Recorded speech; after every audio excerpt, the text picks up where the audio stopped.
네. 자, 가장 중요한 거 앞에 했고요. 우리 교육지원청에서 학교폭력 대책 심의위원회에서 가해 학생에 대해서 1호부터 구호 처분을 할 수 있다. 라는 거. 그리고 그 구호 처분의 내용에 대해서도 이제 상세히 공부를 했다. 학교에서의 처리 절차 2 보면 우리 구호까지 처분을 하면 그걸 이제 뭐 학교 봉사니 뭐니 그 자체가 뭐 그렇게 힘들거나 어렵지 않죠. 그것 때문에 두려워서 학교 폭력을 저지르지 않고 뭐 그런 건 아닌 것 같아요. 더 중요한 건 뭐예요? 그게 생기부에 기록돼서 결국 진학이나 이런 데 크게 문제가 되지 않을까. 근데 이제 결론적으로 얘기하면 생기부에 기록해서 위하 효과를 위협, 그걸 좀 좋게 법적으로 얘기하면 위하 효과인데 여러분이 사형제가 있어서 살인을 안 해요? 사형제도가 있다도 살인하잖아. 그런 거하고 똑같이. 설사 학교 생기부에 기록돼서 대학 진학이 어려워질 수 있어도 학교 폭력은 여전히 일어나고 있다. 위하 효과가 없다라는 거예요. 생활기록부에 넣는 위하 효과는 거의 없다. 거의 없어. 왠 줄 알아요? 지금은 그래도 내가 이렇게 하면 진학이 힘들겠지. 근데 초등학생이 그런 생각을 할까? 중학생이 그런 생각을 할까? 아직 머리가 단단히 여물지 않는 상태에서 어떤 충동적인 심리에 의해서 저지르는 경우가 많기 때문에 어렵다 이거예요. 쉽지 않다.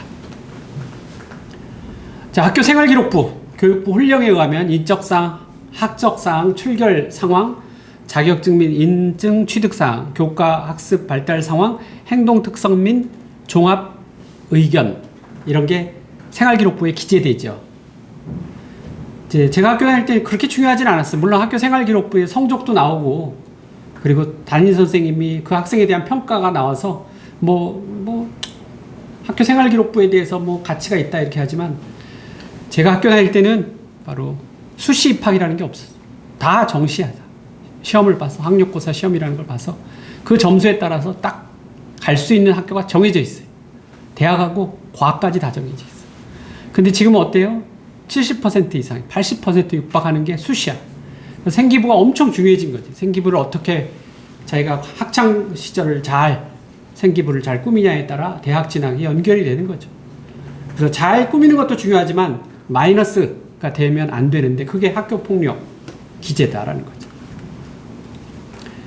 그래서 교육부 훈령 제 530조에 의해서 학교 생활 기록 작성 및 관리 지침 제 16조의 2에 따른 학교 폭력 처분에 의한 조치 사항을 입력하도록 되어 있다. 뭐든지 다 근거 법령이 있어요. 근거가 없으면 할 수 없어. 다 근거가 있다. 법이 있고 그 밑에 이제 교육 훈령이 있고 지침이 있고 이런 식으로 다 써야 되는 게 있다. 자, 2026년부터는 생기부에 별도의 학교폭력 조치 상황 관리란 이게 설치돼서 여기에다 다 몽땅 여기다 쓰는 거예요. 그럼 그 전에는 어떻게 했느냐? 이거 여러 가지 항목에서 결석사항에서 또 왜냐면 가해자가 장기 결석이 돼. 출석 정지가 됐어. 그럼 거기다 또 써야 되죠? 출결사항에 써야 돼. 그리고 밑에 또 특기활동 써야 돼. 막 이렇게 곳곳에서 막 써야 돼. 학교폭력을. 그러니까 괴롭단 말이에요. 이거를 2026년부터는 그냥 아예 학교폭력 조치 상황이라고 학교 생활기록부에 이렇게 만들어 놨어요. 거기다 몽땅 거기다 다 쓰면 돼. 그러니까 아마 이제 그 전 세대하고 2026년도 이전에 학교폭력을 저지르는 학생들 생기부하고 2026년 이후에 생기부가 서로 다를 수 있죠. 학교폭력이 이때는 학교폭력 상황 조치란에 다 들어가 있고 이때는 2025년도까지는 보면 곳곳에 들어가 있고 이런 게 서로 다른 점이겠지. 생활기록부는 생활기록부 1하고 2가 있죠. 1은 민원 및 국가기록으로 활용되고 2는 상급학교 진학지도 및 상급학교 학생 선발에 수시에 이용되는 학교 생기부 2가 있죠. 1은 영원히 이제 국가기록으로 보존되는 거예요. 이제 이런 게 옛날 생활기록부에 자료들 들어가는 내용들이에요. 이렇게 해갖고 이렇게 들어가는 게 이런 식으로 돼 있다. 근데 이게 생활기록부가 정해진 원칙이 있는 건 아니에요. 학교마다 좀 달리 해도 돼. 그 순서도 달리해도 되고 뭐 내용도 조금씩 다른데 기본적으로 들어갈 건 아까 제가 맨 먼저 알려드린 그거에 들어가는 거고 그 배치라든가 뭐 이런 건 조금씩 학교마다 다를 수는 있어요. 자, 학교 폭력 조치 중 1호에서 3호는 원칙적으로 생기부에 기재하지 않습니다. 그리고 졸업과 동시에 삭제돼요. 반복적으로 했을 때 기재되는 거지.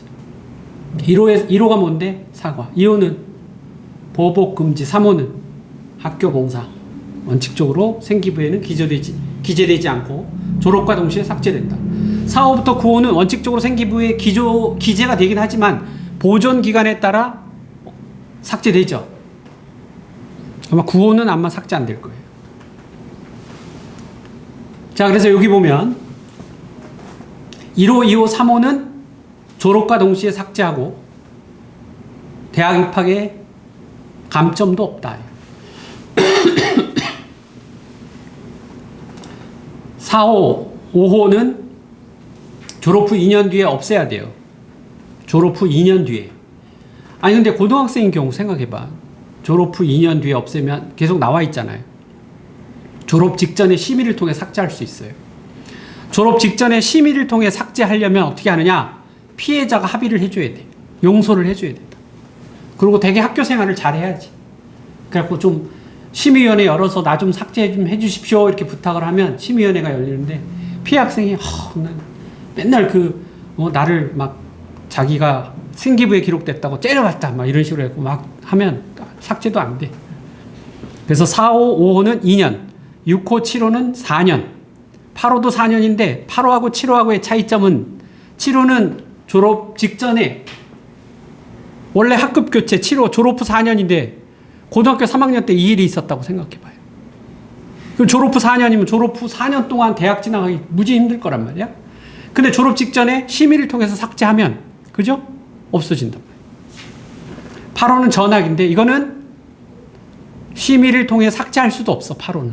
9호는 삭제 대상도 아니야. 영원히 남는 거지. 자, 2026학년도부터는 전체 대학의 필수 반영이고, 근데 2025년도는 대학교장이 재량으로 반영할 수 있도록 했는데, 사실상 2025년도에 대부분의 대학들이 다 반영했어요. 이미. 그리고 교원대 같은 경우는 그냥 아예 학교폭력 조금이라도 하면 그냥 아예 안 뽑아버렸어. 어마어마했지. 그리고 2026년도부터는 학교폭력 조치 상황란을 만들었고, 일원화하도록 해서 거기에다 몽땅 다 적었죠. 자, 학교폭력에 대해서 가해 학생 것만 적는 거지, 피해 학생 조치 상황은 입력하지 않는다.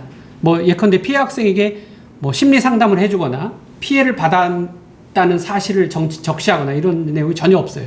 그러니까 피해 학생에 관련된 건 안 나와, 생기부에. 그러니까 생기부는 학폭 피해 학생이었는지 몰라.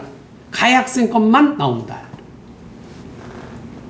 4번을 보면 가해 학생에 대한 특별 이수 또는 심리치료를 받은 사실은 기재하지 않아요. 생기부 외에도 학교 전담 기구에서는 가해 학생 조치사항 관리대장을 작성한다. 4번에서 가해 학생에 대한 특별 교육 이수 또는 심리치료를 받은 사실은 기재하지 않지만 5호 특별교육 처분을 받으면 5호 특별교육이다 이렇게 그건 나와. 근데 구체적으로 뭐 어떻게 이수했는지 안 했느냐, 이수 안 했으면 다른 징계 조치가 나왔겠지. 이런 구체적인 내용은 없다. 또한 2호부터 8호까지는 5호 제외한 부과한 특별교육이라서 또 특별교육 받죠. 근데 그것도 여기다 기록하지 않아요. 자, 2025년도까지는 생기부에 이렇게 적었어요. 특기사항에도 적었어. 4호부터 9호까지 내용은 특기사항에 적어야 돼. 이게 특기는 아니지만 특기사항에다 적었다. 이렇게 적었어요. 2025년까지는. 근데 지난 거 왜 가르쳐요? 그러는데, 여러분이 만약 선생님 되는데 초등학교 때 이런 일이 있는데 생기부에 이게 나올 거 아니야. 그 전 사실은 나올 거 아니에요. 2025년도까지. 그러니까 알아야 된다는 거예요. 왜 상황란에 다 안 해? 상황란은 2026년도부터 적용되기 시작했기 때문에 그 전에 학폭을 일으킨 학생들은 그 정과가 다 살아있는 거예요. 그래서 이렇게 특기사항에 들어가 있는 거예요. 2025년. 2023년 6월 7일 날 학폭 예방 및 대책에 관한 법률 제17조 1항 8호에 따른 조치를 하였다. 8호가 뭐죠? 전학 조치. 학적 사항은 8호하고 9호. 자, 왜 학적사항, 특기사항은 뭐 4, 5부터 9. 학적사항에는 왜 적냐? 전학하고 퇴학이 되면 그 학교의 그 전적이 없어지죠. 딴 데로 가잖아. 그러니까 적을 수밖에 없는 상황이 펼쳐지는 거야. 그러니까 이 호에 따라 몇 호 처분이냐에 따라 뭐 학적사항, 특기사항, 출결사항에 막 산발적으로 들어가는 거예요. 자, 출결사항은 사회봉사. 사회봉사는 학교봉사는 학교에 나오니까 괜찮지만 사회봉사는 학교에 안 나오니까 뭐 어쩔 수 없잖아요. 뭐가 되는 거예요? 결석이 되는 거지. 인정해줘요? 안 인정해줘요? 사회봉사까지 했는데 인정하지 않는데. 특별교육. 특별교육 받으러 가야 되잖아요? 인정하지 않아요. 결석이 되는 거예요. 6호 출석정지. 안 나와. 그것도 마찬가지 결석 처리가 되는 거다. 그러니까 여기 출결 상황에 적는다. 그렇기 때문에 결석을 한 거다라는 거죠.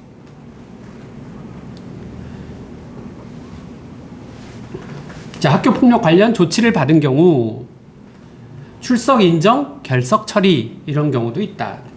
근데 출석 인정이 됐지만 결석 처리는 출석에 되는 거예요? 결석이 되는 거예요? 결석이 되는 거지. 결석일수. 나왔지만 결석이다. 미인정, 이건 인정조차 되지 않고 그냥 결석이다. 6호. 6호가 뭐죠? 6호는 출석정지.